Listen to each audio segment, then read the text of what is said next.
As crianças menores já saíram, os maiores, pois agora tem a sua, podem também ir para a sua sala, tá? Os pré-adolescentes para a sua sala de escola bíblica, enquanto nós ficaremos aqui meditando no texto que Deus tem para nós hoje. Espero que vocês que eu não vi essa semana tenham tido uma boa semana e que possam ter uma próxima melhor ainda. Vamos orar mais uma vez para consagrar esse tempo importante, tempo central do culto. O louvor ele é importante, tudo aquilo que nós fazemos aqui é culto a Deus, mas esse momento é um momento que tem que ser central na vida da gente, que é o momento de leitura e meditação naquilo que a palavra de Deus nos ensina. Vamos então orar? Senhor, muito obrigado pelo dia de hoje. Queria mais uma vez agradecer ao Senhor por tudo aquilo que já aconteceu nesse dia, por tudo aquilo que o Senhor tem preparado nele. Eu queria só agora, Senhor, colocar a vida de cada um de nós nas tuas mãos, pedindo ao Senhor que pudesse usar tudo aquilo que vai ser lido da tua palavra para edificar as nossas vidas, para que a gente possa transformar as nossas atitudes, para que a gente possa ser mais parecido com aquilo que o Senhor tem para nós, mais cheio de sabedoria, cheio de amor, cheio da tua presença. Em nome de Jesus. Amém. Irmãos, hoje a gente vai, como o pastor Manuel está de férias, ele está aqui, mas está de férias, tá? Eu vou pregar hoje aqui para vocês e a gente vai aproveitar isso para poder estar finalizando. Hoje eu vou pregar mais uma vez na carta de Paulo aos Efésios, semana que vem outra vez, e aí a gente já vai estar chegando bem perto do fim da carta de Paulo aos Efésios. E eu tenho pregado já há alguns meses, cada mês um trecho, e a gente tem sempre dito para vocês, é bom lembrar, um ponto importante que Paulo quis ensinar para nós e para os seus primeiros leitores da época, a respeito daquilo que ele ia escrever. E eu tenho sempre enfatizado para vocês um ponto muito importante dessa carta, está lá no capítulo 1, nos versículos 9 e 10, quando ele escreve: e nos revelou o mistério da sua vontade de acordo com o seu bom propósito que ele estabeleceu em Cristo, isto é, de fazer convergir em Cristo todas as coisas celestiais ou terrenas na dispensação da plenitude dos tempos. Quando você está lendo a carta aos Efésios, então, isso tem que estar sempre na sua mente, que Paulo está dizendo o seguinte, que Deus fez todas as coisas novas em Cristo e está fazendo todas as coisas novas em Cristo. Nós devemos ser a cada dia novos em Cristo. Deus está transformando em Cristo todas as coisas. E a partir do momento que ele fala isso, ele começa a escrever várias coisas. E ele começa a dizer que Cristo é o cabeça da igreja. Depois ele diz que Deus nos deu diversidade de dons, mas que o objetivo é único, a nossa unidade. E ele vai falar da unidade usando um exemplo de um edifício, que é como se nós fôssemos um edifício. E você sabe muito bem que no edifício cada um tem uma parte, mas a fundação desse edifício é a parte mais importante. E que o nosso fundamento tem que estar em Cristo. E ele trata de várias esferas da vida do crente, até que ele chega no capítulo 5, que nós vimos alguns meses atrás, por tratar isso em aspectos muito pessoais nossos. E ele diz no capítulo 5, que o nosso comportamento, como nós devemos viver, deve ser marcado por 3 coisas. Nós devemos ser pessoas conhecidas pelo nosso amor, nós devemos ser conhecidos por sermos pessoas que andam na luz e, portanto, a nossa vida é vista por todos, e que nós devemos viver em sabedoria. E aqui está um ponto importante, porque quando eu digo para você que você deve viver em sabedoria, você pode ouvir isso e falar: não, disseram que eu tenho que ser sábio, mas o que significa ser sábio? É ser uma pessoa que simplesmente sabe todas as coisas, que tem resposta para todas as coisas? Mas viver sobre sabedoria, que o Paulo ensina aqui nessa carta, é uma vida cheia do Espírito. Ser cheio do Espírito é viver uma vida de sabedoria, é uma vida de conhecer a verdade, é uma vida de tomar decisões baseado na verdade. Isso é ser sábio. E nós temos, já na própria oração de Cristo, quando a oração sacerdotal de Cristo, lá no Evangelho de João, ele diz: Pai, santifica-os na verdade, a tua palavra é a verdade. Então, viver no Espírito, viver em sabedoria, é uma vida cheia do Espírito. E uma vida cheia do Espírito que Paulo coloca aqui, ela é marcada, é caracterizada por uma coisa chamada submissão mútua. Uma pessoa que está cheia do Espírito e uma pessoa que vive de maneira sábia e que a sabedoria é vista na vida dela e que toma decisões baseadas na verdade, é uma pessoa que tem o senso de submissão mútua. Nós nos submetemos uns aos outros. E ele vai tratar isso usando uma coisa muito conhecida na época, chamada Código Doméstico. Código doméstico era a maneira como a maioria das famílias eram estruturadas. Nós temos um código doméstico, mesmo que você não perceba, mas naquela época existia um código doméstico, como as famílias eram administradas, como as famílias eram estruturadas. E é interessante ele usar esse exemplo, porque o que eu creio que ele quer nos ensinar aqui é que a transformação que Cristo está fazendo em cada um, nos Efésios, em mim e em você, é uma transformação de nos encher do Espírito e transformar primeiro a nós e depois as nossas relações através de nós. E qual a relação mais próxima que você deveria ter na sua vida? O relacionamento dentro de casa. O relacionamento onde você é aquilo que você é, aonde você convive com as pessoas mais tempo. Então, a transformação de cada um de nós em Cristo deve nos levar a ter uma transformação nossa dentro do nosso ambiente de família e depois uma transformação da nossa família em relação aos nossos vizinhos, o nosso trabalho, a nossa escola e quem sabe até o nosso país. Mas tudo tem que começar pelo indivíduo. E quando ele começa então a tratar isso na própria casa, ele tratou do relacionamento marido e esposa, que nós já vimos 2 domingos atrás, há 2 meses atrás. Mês passado a gente falou sobre o relacionamento marido e esposa, e hoje ele vai tratar de um outro aspecto do código doméstico naquela sociedade, que era do relacionamento senhores e servos. Por isso, você abre a sua Bíblia em Efésios capítulo 6, a gente vai ler do versículo 5 até o versículo 9, aonde ele está tratando do relacionamento servos e senhores, ou dependendo da sua versão, como a minha, por exemplo, escravos e senhores. Efésios capítulo 6, eu vou ler para você na Nova Versão Internacional, do 5 ao 9. Escravos, obedeçam aos seus senhores terrenos com respeito e temor, com sinceridade de coração como a Cristo. Obedeçam-lhes não apenas para agradá-los quando eles os observam, mas como escravos de Cristo, fazendo de coração e vontade a vontade de Deus. Sirvam os seus senhores de boa vontade, como ao Senhor e não aos homens, porque vocês sabem que o Senhor recompensará cada um pelo bem que praticar, seja escravo, seja livre.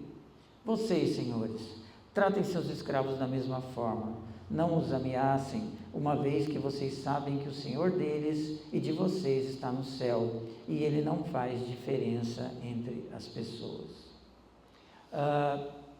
Quando a gente está lendo a carta aos Efésios, e é interessante se você tem vindo ou tem assistido as aulas que estão gravadas lá no nosso canal do YouTube sobre Colossenses, você vai perceber uma semelhança muito grande entre as duas cartas. E esse trecho, e até convido você a deixar marcado aí, um marcador de página em Colossenses capítulo 3, a partir do 22, que eu vou citar algumas vezes, elas são muito semelhantes, e por isso mesmo eu vou usar algumas referências aqui. Se você ler as duas, você vai ver várias semelhanças entre elas. Como aqui nesse trecho a gente está lendo, eu disse para vocês que nós estamos tratando daquilo que era um código doméstico. No tempo de Paulo, era um código doméstico. E da mesma maneira que nos outros relacionamentos anteriores, ele começa dirigindo uma palavra para aquele que naquela sociedade é quem devia obedecer. E depois ele termina com uma palavra para aquele que tinha a função de ordenar. Isso já fazia com que esse código doméstico que Paulo usa aqui fosse revolucionário na época, porque isso não era... os códigos domésticos só diziam como que quem ordenava deveria ordenar. E não falava nada para os outros, era simplesmente, por que você tem que obedecer? Porque esse é seu papel, é obedecer e pronto. Não precisava dizer nada. Mas ele coloca algumas palavras para todos aqueles que naquele código doméstico estavam em posição de subordinação, colocando motivos. Então ele começa aqui falando primeiro aos servos ou escravos e depois aos senhores. Só que antes da gente ver o texto, a gente precisa de algumas observações para a gente entender. Primeiro, quando a gente usa a palavra, como eu li aqui para você, escravo, ele é uma palavra que para nós ela é pesada, principalmente porque ele traz para nós, além de todo o contexto natural em todo tipo de escravidão, mas ele traz em nossa lembrança daquilo que é a escravidão que nós conhecemos, que aconteceu nas Américas, o que não tem relação obrigatória com isso que está aqui. Naquele contexto, as pessoas, elas tinham várias situações em que elas eram colocadas como servos ou como escravos, algumas vezes até voluntários. Porque uma pessoa se colocava naquela função de servo ou de escravo para que ela tivesse alimentação, proteção, segurança. E as pessoas, quando deixavam de ser, e todos os escravos aqui, num certo momento, eles eram libertos, exceção daqueles que eram escravos por guerras, mas eles eram libertos. Esses escravos, às vezes, eles não queriam ser libertos, porque ser liberto significava sair de uma situação social mais segura para uma situação totalmente insegura. Então, a escravidão era completamente diferente daquilo que você tem no seu imaginário. E algumas pessoas, às vezes, que criticam a própria palavra de Deus por não a conhecerem, entendem que, como pode a Bíblia ser a palavra de Deus e Paulo aqui não dizer nenhuma palavra contra a escravidão? Se você ler, por exemplo, a carta de Paulo a Filemon, você vai ver qual é a posição pessoal de Paulo com relação a isso nas recomendações que ele faz a Filemon. Mas por que ele não escreve alguma coisa contra aqui? É uma coisa simples de entender. Na verdade, a ideia da Bíblia não é, a ideia de Deus quando nos dá as Escrituras, não é criar um código revolucionário em que você tenha que sair simplesmente mudando todas as coisas pela força da palavra. Mas o interesse da palavra de Deus é transformar o indivíduo e a partir do indivíduo transformar todas as situações que ele está inserido. Por isso que não é interesse dizer, não é para ter mais escravo, na verdade é para vocês libertarem todos. Não, a ideia é o seguinte, você na situação em que você está, você precisa ser transformado por Cristo para que a sociedade seja transformada por você. É isso que você precisa entender. A revolução pregada por Paulo é uma revolução interior. É uma revolução que começa no nosso coração, pela transformação de Cristo. E eu passo a olhar todas as coisas a partir de uma outra perspectiva. A segunda coisa que você precisa saber é que isso é um código doméstico. Então, peraí. Paulo está escrevendo uma carta que seria lida numa casa, numa igreja que se reúne numa casa. O que quer dizer que senhores e escravos conviviam na mesma casa, eram membros da mesma família, da mesma estrutura familiar da época. Ele está escrevendo para eles que já estavam ali, lendo, as cartas eram escritas e eram lidas para a igreja. Então a igreja estava reunida e tinha na mesma igreja senhores, maridos, esposas, pais, filhos, escravos, etc. Todos faziam parte desta igreja. E nós sabemos que a defesa é que na fé nós somos todos iguais. Por a gente não viver essa realidade de uma forma legal hoje em dia, quando a gente ouve às vezes notícias de situações de escravidão, elas são todas no nosso contexto ilegais, é muito difícil a gente fazer uma aplicação direta do que Paulo está dizendo aqui às situações normais da nossa vida. Mas o que ele escreve aqui no relacionamento senhores e escravos, ele tem aplicação em várias esferas da nossa vida, não simplesmente esfera de trabalho. Vamos ver o que ele escreve em cada versículo. No versículo 5 ele diz: escravos, obedeçam aos seus senhores terrenos, com respeito e temor, com sinceridade de coração, como a Cristo. Num momento você lendo assim, parece que você Paulo está simplesmente reforçando uma ideia que já era o status da época. Escravo, obedeça. Eu disse que aqui uns tinham que obedecer, outros mandar, mas perceba que ele está então mandando uma carta para a igreja que indica que eles estavam reunidos numa casa e deveriam ver isso juntos, ouvir isso juntos. E ele está dizendo para eles o seguinte: olha, você que é escravo nessa casa, que é nascido de novo em Cristo, você deve obedecer. Poxa, e o Senhor estava ouvindo a mesma coisa, e o pai, a mãe, o filho, todos ouvindo a mesma coisa. Mas isso é um ensinamento que se aplica à nossa vida em várias esferas. Na nossa vida de hoje, a vida é estruturada de forma que muitos de nós devemos obediência àqueles que são colocados como liderança sobre nós, em obediência no Senhor. Mas nós devemos obediência, o nosso comportamento deve ser marcado por isso. E ele enfatiza muito, dizer o seguinte: obedeçam aos seus senhores terrenos. Ele reforça a questão de senhores terrenos, porque ele queria dizer, dentro daquele contexto de família, onde todos estavam reunidos, que embora aquele homem que estava ali fosse um senhor sobre os outros, havia um Senhor maior sobre todos de forma igual. Ele deixa claro que eu e você podemos ter líderes, chefes, ou algumas estruturas hoje de hierarquia sobre as nossas vidas, mas o nosso referencial é sempre a Cristo, o nosso Senhor. Ele é o nosso Senhor sobre todas as coisas.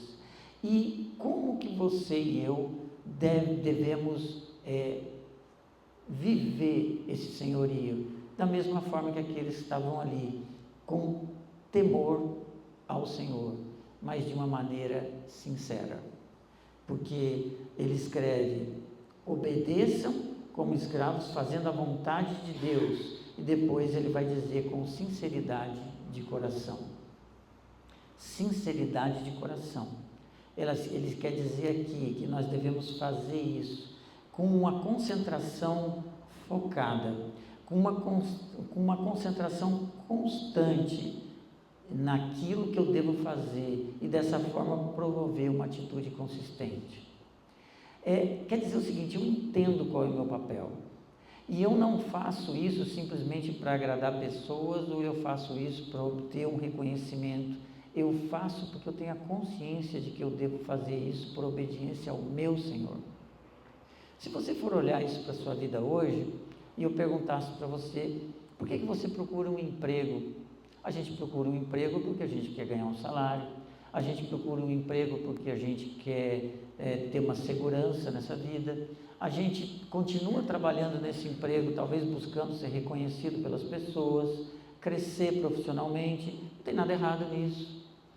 Mas o que ele quer ensinar é que você deve estar constantemente sendo lembrado pelo Espírito de que o seu verdadeiro papel naquele trabalho é que você é servo de um Senhor maior, e que você deve obediência a esse Senhor maior acima de tudo, e que portanto você deve viver aquela sua vida no trabalho se lembrando disso, e que tudo que você vai fazer, você deve fazer se lembrando disso. Isso nos ajuda quando os nossos ambientes de trabalho não são exatamente aquilo que nós gostaríamos. Quando às vezes eu estou vivendo uma situação em que eu não sou reconhecido por aquilo que eu faço. Quando muitas vezes eu não sou remunerado de uma forma como eu mereceria pelo aquilo que eu faço. Quando às vezes aquele trabalho ele não é aquilo que eu gostaria de fazer, mas é aquilo que eu tive a oportunidade de fazer naquele momento. Quando eu tenho em mim essa consciência de que acima de tudo eu estou naquele lugar porque Deus me colocou ali, eu estou ali para poder ser luz naquele lugar, eu estou ali para poder viver o amor de Cristo naquele lugar, eu passo a encarar o meu trabalho de uma forma diferente. Isso é algo que tem que vir de dentro, é algo que tem que vir de uma transformação de você, porque você não faz tudo isso simplesmente para impressionar as pessoas, como ele escreve aqui. Você faz isso porque isso é certo diante de Deus, porque é isso que Deus espera de você, é o que Ele espera de mim, Por isso que ele escreve no versículo 7: sirvam os seus senhores de boa vontade, como ao Senhor e não a homens. É interessante o que ele escreve, porque agora eu queria que você desse uma olhada lá em Colossenses 3, no versículo 23. Você vai lá para Colossenses 3, versículo 23, e aí ele escreve algo que é paralelo a isso que ele escreveu. Ele escreve assim: tudo o que fizerem, façam de todo o coração, como para o Senhor e não para homens.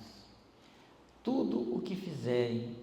Aqui fica bem claro qual a verdadeira motivação de tudo o que nós fazemos nessa vida. A verdadeira motivação para tudo o que nós fazemos nessa vida, qualquer que seja a coisa, deve ser para o Senhor. Isso significa uma mudança na maneira como eu enxergo todas as coisas. A maneira de enxergar todas as coisas, ela tem a ver com o seguinte: eu não sei, por exemplo, qual é a motivação que está em você para tudo que você faz. Eu espero que a sua motivação seja a motivação certa, que é essa aqui de Efésios 6:7 ou Colossenses 3:23. Tudo que eu faço para o Senhor. A gente pode fazer coisas iguais, com motivações diferentes.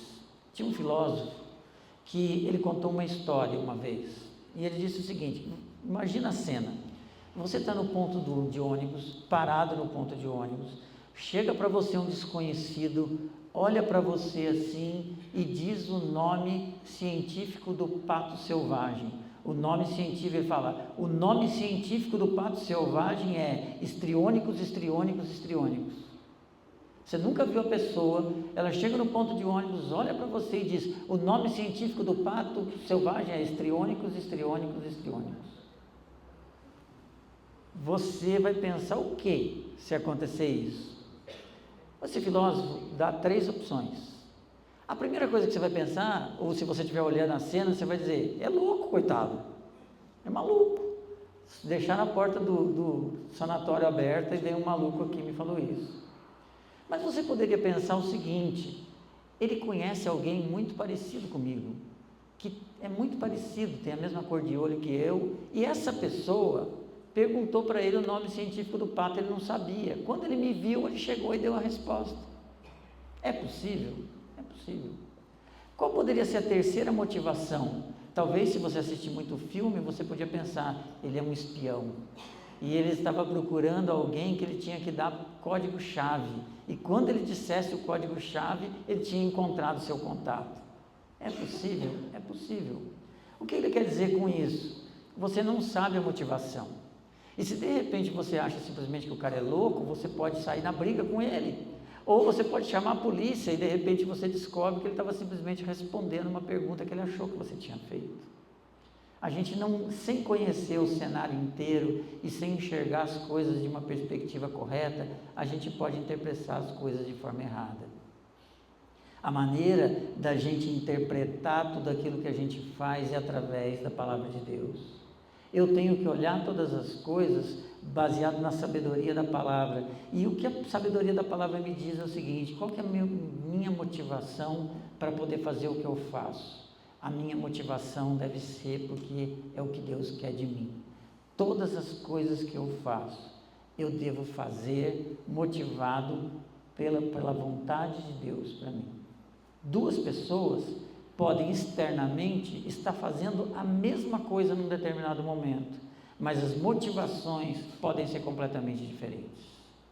Eu posso ser um excelente funcionário, mas de repente a minha motivação está depositada no lugar errado. Eu simplesmente sou uma pessoa muito vaidosa que quero receber aplausos por aquilo que eu faço. Mas eu posso ser uma pessoa que está sinceramente querendo buscar agradar o meu Deus. Como eu disse, não tem nenhum problema em a gente querer crescer profissionalmente, a gente querer ser reconhecido, nada disso é problema. Mas isso não pode ser a base daquilo que eu faço.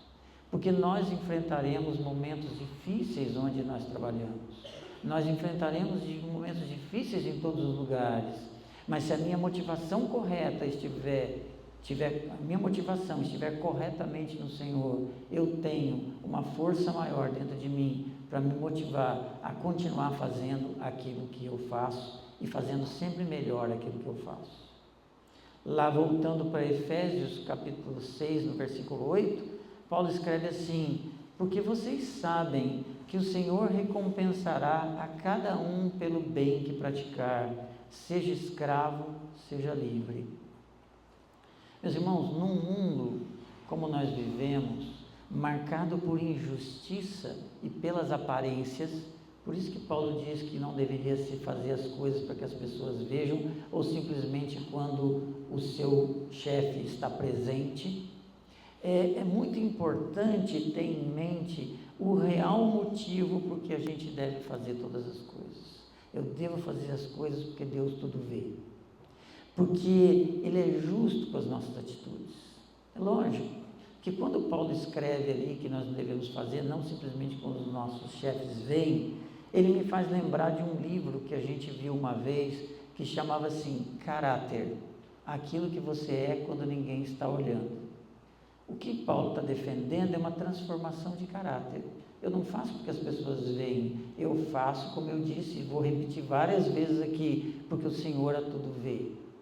E o Senhor que a tudo vê, está vendo inclusive as injustiças que você eventualmente vem sofrendo. Em qualquer tipo de situação que você esteja vivendo, Ele conhece as injustiças. Assim como Ele conhece as suas motivações, Ele conhece as injustiças. E Paulo deixa uma palavra aqui para aqueles, para dizer o seguinte: o Senhor o recompensará. Ele é justo diante das nossas atitudes. Agora, será que essa recompensa vem aqui? Será que eu tenho a motivação para poder suportar uma situação opressiva, para dizer, não, o Senhor vai me recompensar, Ele vai fazer com que alguma coisa material aconteça de muito boa para mim? Não necessariamente. Pode ser que você conviva com isso. Porque se você olhar agora de novo o texto de Colossenses, vai lá para o capítulo 3 de Colossenses, vamos ler agora o versículo 24, que é um versículo paralelo a esse. Paulo escreve assim: sabendo que receberão do Senhor a recompensa da herança. É a Cristo Senhor a quem vocês estão servindo. O que Paulo quando ele usa a expressão da herança, ele está fazendo uma referência ao Antigo Testamento. Ele está trazendo a ideia daqueles que estão lendo uma coisa que tinha no Antigo Testamento. O povo judeu era o povo escolhido de Deus, e quando Deus fala com eles, por exemplo, que vai tirá-los da escravidão do Egito e vai dar-lhes por herança a terra que tinha prometido, ele está falando da herança de uma terra que ele prometeu e, portanto, ele daria, mas aquilo simplesmente representava o que Cristo faria por nós. Cristo morreria naquela cruz para nos dar como herança a vida eterna que Ele tinha prometido para nós. O que Paulo está dizendo aqui é que você será recompensado por Deus, sim. Não sei como, mas será. Você creia nisso, que se não for nessa vida, você de alguma forma será recompensado na eternidade por aquilo que você obedeceu a Deus. Herança, quando ele cita em Colossenses, é o reino de Deus. E o mais importante é que você tenha certeza de que mesmo que as situações dentro do seu trabalho possam estar difíceis, isso vai acabar um dia. Existe uma expectativa por algo muito importante: Cristo voltará e Ele levará aqueles que são seus, vivos ou mortos, para uma vida eterna, onde não haverão mais injustiças, aonde você desfrutará da presença eterna dEle, justa e santa, onde lágrimas não existirão mais, onde nada de ruim existirá mais, mas só existirá a plena presença de Deus em nós. É isso que tem que estar na minha mente em todos os momentos.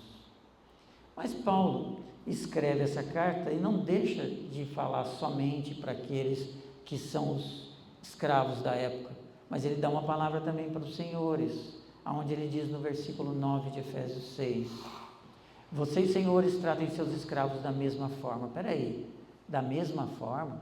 Como da mesma forma? Se você se recorda, quando a gente começou isso aqui, esse estudo do Código Doméstico, a gente falou que isso se baseia na submissão mútua. E se ele está dizendo que os escravos devem se comportar de uma determinada maneira, os senhores da mesma. E, portanto, eles deveriam também tratar os seus escravos de uma forma justa e direita, como ao Senhor. Eles não deveriam tratá-los como objetos, que era uma coisa como era o contexto da época muitas vezes. Eles deveriam tratá-lo como pessoas, e principalmente aqui dentro de uma casa, como alguém que nasceu de novo em Cristo, e que ele deveria tratá-lo como irmão acima de tudo, e tratá-lo de uma forma justa e correta. Saibam que o Senhor Jesus é o Senhor, disso ele iguala a todos. O Senhor Jesus é Senhor de escravos e de livres. Ele é Senhor de patrões e empregados. É Senhor de chefes e subalternos. É Senhor de todos nós. É o mesmo Senhor. A atitude que todos nós devemos ter é uma diante de Deus, de acordo com a função em que eu fui colocado nessa vida. Quando ele usa, em algumas versões, aparece a palavra acepção de pessoas, que Deus não faz acepção de pessoas. Às vezes a gente confunde um pouco essa acepção de pessoas, porque a gente pensa que a acepção de pessoas é simplesmente tratar as pessoas de uma forma igual. Eu queria dizer para você que ninguém trata ninguém de uma forma igual, porque as pessoas são diferentes. Como que eu vou tratar de forma igual pessoas que são diferentes? Não tem como, eu trato pessoas da maneira como elas são. Mas mesmo tratando as pessoas de forma diferente, existe algo que é a minha motivação para tratar as pessoas. Eu posso estar tratando as pessoas de uma forma diferente, porque de repente eu estou conversando com alguém que, se eu for conversar com o meu filho e eu for conversar com o presidente da República, eu não vou usar talvez as mesmas palavras, o mesmo jeito de falar com o meu filho que eu usaria com o presidente da República, porque ele é uma autoridade. Eu vou usar provavelmente pronomes de tratamento que eu não usaria para o meu filho. Então, isso não é tratar exatamente da mesma forma, mas a minha motivação deve ser sempre a mesma. Por isso, quando a palavra acepção de pessoas aparece aqui, é tratar as pessoas, é não tratar as pessoas tentando usá-las de um meio de conseguir algo. Isso tem a ver com a minha motivação. Às vezes eu trato as pessoas de maneira diferente, porque eu olho, esse aqui eu vou tratar ele bem. Por quê? Porque eu posso precisar dele amanhã. Esse aqui eu vou tratar ele bem, por quê? Porque ele é muito importante. Esse aqui eu vou tratar porque ele é rico, quem sabe eu posso ganhar alguma coisa com ele. Esse aqui eu vou tratar de forma diferente, porque ele é meu chefe, eu vou agradar, né? Vou dar uma puxadinha aqui, quem sabe eu posso conseguir alguma coisa com isso. O que muda na acepção de pessoa é a minha motivação. Eu vou tratar as pessoas de uma forma diferente, mas igual. Igual em que sentido? O meu coração no relacionamento com as pessoas é o mesmo. Eu quero tratá-las do jeito que Deus quer que eu trate. Com educação, com respeito, com justiça, com amor, com lealdade, com fidelidade. Deus age conosco da mesma maneira. Ele conversa conosco de formas diferentes, mas ele não tem nenhum interesse que não seja o amor dele sincero por cada um de nós. O amor dele é um amor completo, perfeito, e ele nos ama de uma forma igual, embora nos trate às vezes de maneiras diferentes de acordo com o que nós somos. Paulo estaria dizendo aos senhores o seguinte: senhores, os seus escravos não são objetos, são pessoas, e mais do que isso, são irmãos em Cristo. Trate-os como irmãos em Cristo. Ele termina deixando aqui clara uma mensagem para aqueles cristãos de Éfeso. A estrutura familiar precisa de mudança. E a mudança é somente o Evangelho de Cristo que pode promover. Essa é uma verdade que tem que estar muito clara para nós. Como que você aplicaria isso na sua vida de hoje? Será que você aplicaria essa passagem aqui simplesmente como algo que está ligado a como que eu devo me comportar no meu trabalho? Ou eu aplicaria isso em todas as áreas da minha vida? Como que a gente poderia aplicar? E aí eu convido você a fazer comigo algumas aplicações a respeito desse texto. A primeira, que eu acho que é fundamental: Cristo transforma a realidade através da nossa transformação interior. Você muitas vezes está vivendo em qualquer esfera da sua vida insatisfeito. E você tem motivos para estar insatisfeito. Se você senta comigo para poder contar as situações ruins que você está vivendo dentro da sua casa, dentro da sua escola, dentro do seu trabalho, talvez eu até dê razão para você. Talvez você tenha até razão. Mas o convite do Evangelho não é simplesmente a transformação, vou orar para que caia um raio lá e mude tudo. Não, eu vou orar para que você seja transformado primeiro. Para que a transformação aconteça na sua vida e que a partir da sua vida as transformações possam atingir outras pessoas.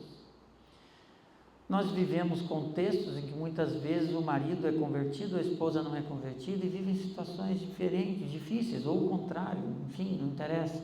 Mas relações em que há um casamento em que as situações são difíceis. E eu fico sempre querendo que o outro mude. Mas peraí, será que não sou eu que tenho que mudar primeiro? Porque se eu estou enxergando que precisa de mudança, é bom eu enxergar a mudança que vai ser feita em mim. Ah, mas eu mudo, mas o outro não muda.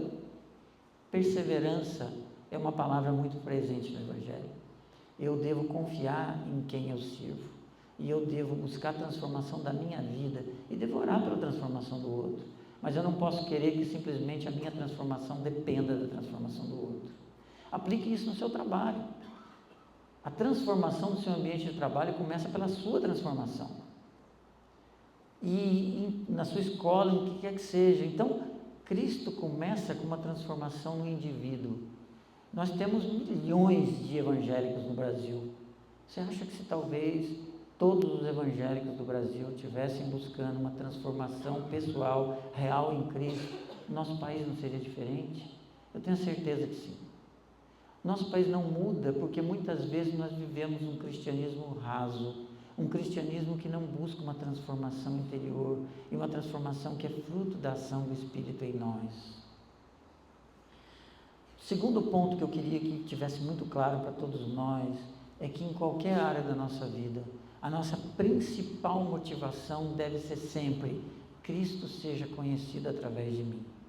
Que através da transformação que Cristo faz em mim, e não é uma transformação para que as pessoas vejam no sentido de me exaltar, mas que as pessoas vejam no sentido de ver Cristo é poderoso, porque Ele transformou essa pessoa em outra, e só mesmo alguém que pode agir no nosso interior é capaz de fazer isso, e a gente percebe isso em situações de crise.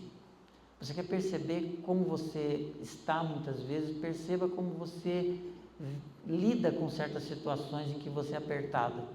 Às vezes você é uma pessoa contida, e aí você é muito educado, polido, mas alguém te aperta um pouco, você explode. E aí faz você conhecer, esse aqui sou eu, esse aqui sou eu. Eu preciso de transformação, porque esse que sou eu precisa diminuir cada vez mais, e o outro que eu devo ser precisa crescer cada vez mais. Então a nossa verdadeira motivação deve ser sempre fazer com que o nome de Cristo seja conhecido. Por isso, irmãos, não importa onde você está socialmente hoje, não importa se você hoje está vivendo uma vida em que você vive dificuldades materiais com relação ao seu trabalho. O que eu queria dizer para você é que continue trabalhando.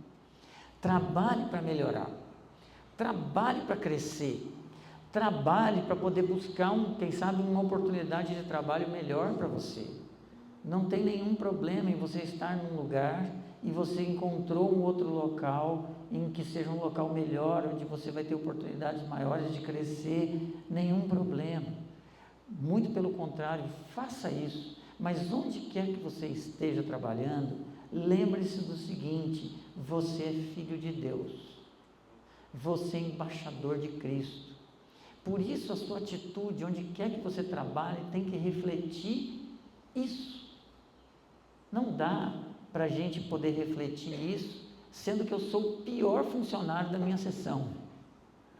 Como que eu vou dizer, como que eu vou pregar o Evangelho para alguém, se eu sou o pior funcionário que tem ali? Eu sempre chego atrasado, eu não cumpro aquilo que me pedem, eu faço as coisas de qualquer jeito, e aí depois, no intervalo, eu abro a Bíblia. Eu acho que se você não entendeu isso, você mais depõe contra o nome de Cristo do que exalta o nome de Cristo. A nossa pregação, ela nos nossos ambientes de trabalho, ela passa pelas nossas atitudes. E nós devemos buscar sempre ser os melhores que nós podemos ser. Eu posso, de repente, ser o melhor que eu posso ser e não ser o melhor da minha sessão, porque tem outros que têm capacidades que às vezes eu não tenho, mas naquilo que eu tenho capacidade eu devo fazer o melhor. A terceira coisa que eu queria que a gente pensasse é que as nossas relações de trabalho hoje, elas têm muitas regras, muito diferente daquele tempo. Muitos direitos e deveres. Naquele tempo eu não tinha muito.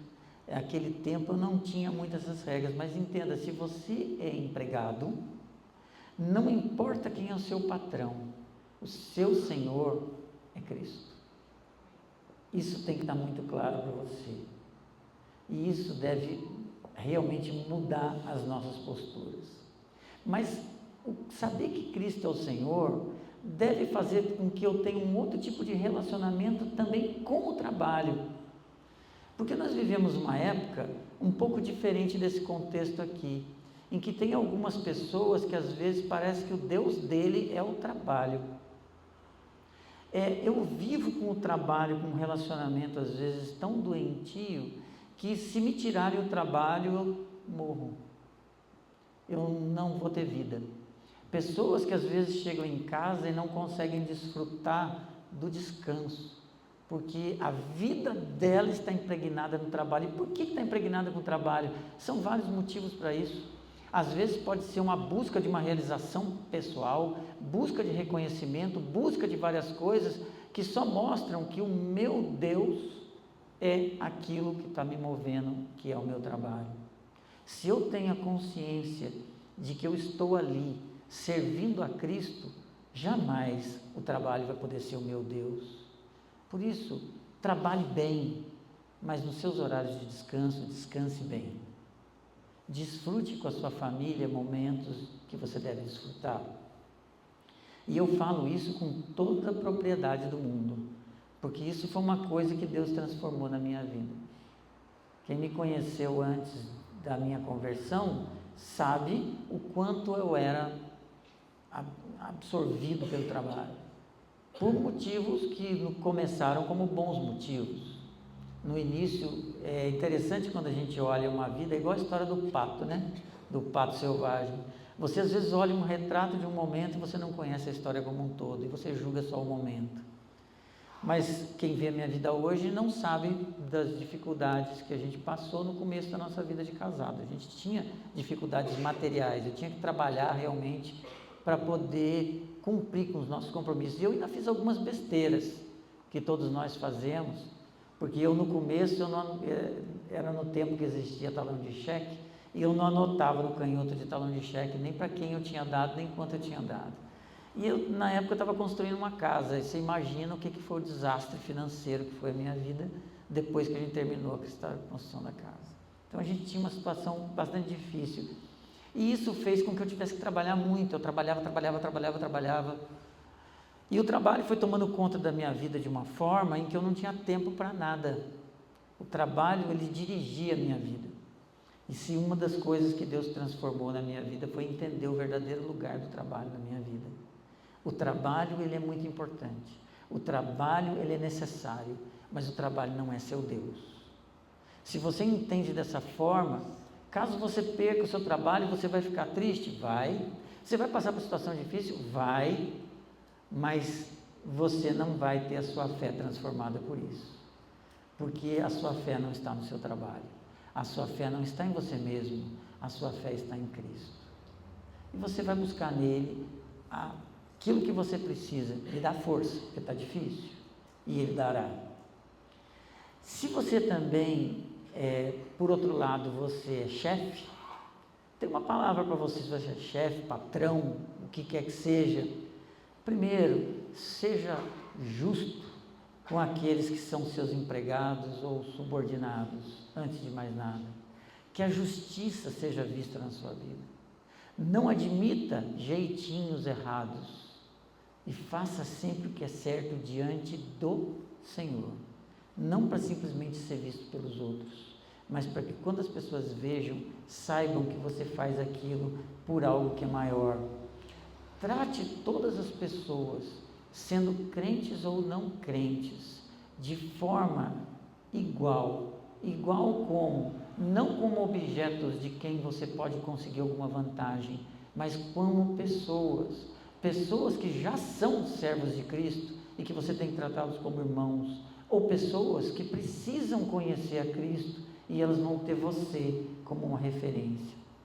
Assim, irmãos, se você for cheio do Espírito e se submeter uns aos outros, como o texto de Efésios nos ensina, buscando o interesse dos outros acima de todas as coisas, todas as suas relações serão transformadas. A sua casa será transformada. O seu relacionamento com seus filhos será transformado. O seu relacionamento no trabalho será transformado. Tudo será transformado. Mas não será transformado porque os outros mudaram em primeiro lugar, mas porque a sua maneira de enxergar mudou. Você não vai achar que de repente aquela pessoa está fazendo isso porque ela é louca, porque ela está te respondendo alguma coisa, ou porque ela simplesmente é um espião secreto. Você vai saber o motivo exato do porquê que ela está fazendo. E ela está fazendo daquele jeito porque Cristo é o Senhor da vida dela. Você sabe o porquê que você vai estar fazendo certo, porque Cristo é o Senhor da sua vida. E os relacionamentos entre vocês começam a mudar.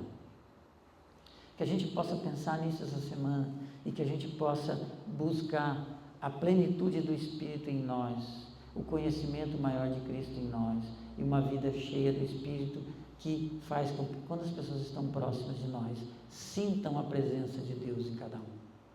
E que o Deus da paz possa dar paz para vocês, que vocês precisam. Amém? Vamos orar então, depois vamos encerrar aqui com um cântico. Pai, eu queria mais uma vez agradecer ao Senhor pela Tua palavra, que é muito rica. A Tua palavra que traz ensinamentos preciosos para nós. Senhor, que cada um de nós possa ter a motivação correta em nossas vidas de querer tornar o nome de Cristo conhecido. Nos ajuda, Senhor, porque para nós é difícil. O Senhor sabe muito bem que as nossas motivações, em primeiro lugar, estão ligadas conosco mesmo. Mas, Senhor, nos ajuda a cada dia a nos lembrar quem nós somos. Nós fomos comprados por um alto preço. O preço que Cristo pagou por nós naquela cruz é alguma coisa que nós não conseguimos imaginar. Que a gente possa ter isso na nossa mente, que o nosso desejo sincero possa cada dia ser contra a nossa natureza. Ser um desejo de realmente fazer a Tua vontade. Ser agradável ao Senhor em todas as coisas. E ser alguém que mostra o Cristo presente em nós. Senhor, nos ajuda. Nós precisamos do Senhor para isso. Que o Senhor possa abençoar todos aqueles aqui nos seus ambientes de trabalho. Que todos aqui, Senhor Deus, possam buscar fazer sempre o melhor, tendo a certeza de que o Senhor tem olhado para isso. E que o Senhor, com a sua sabedoria, há de nos recompensar por aquilo que nós temos feito. Mas que a nossa maior recompensa seja realmente refletir a glória de Cristo. Muito obrigado por tudo, em nome de Jesus. Amém.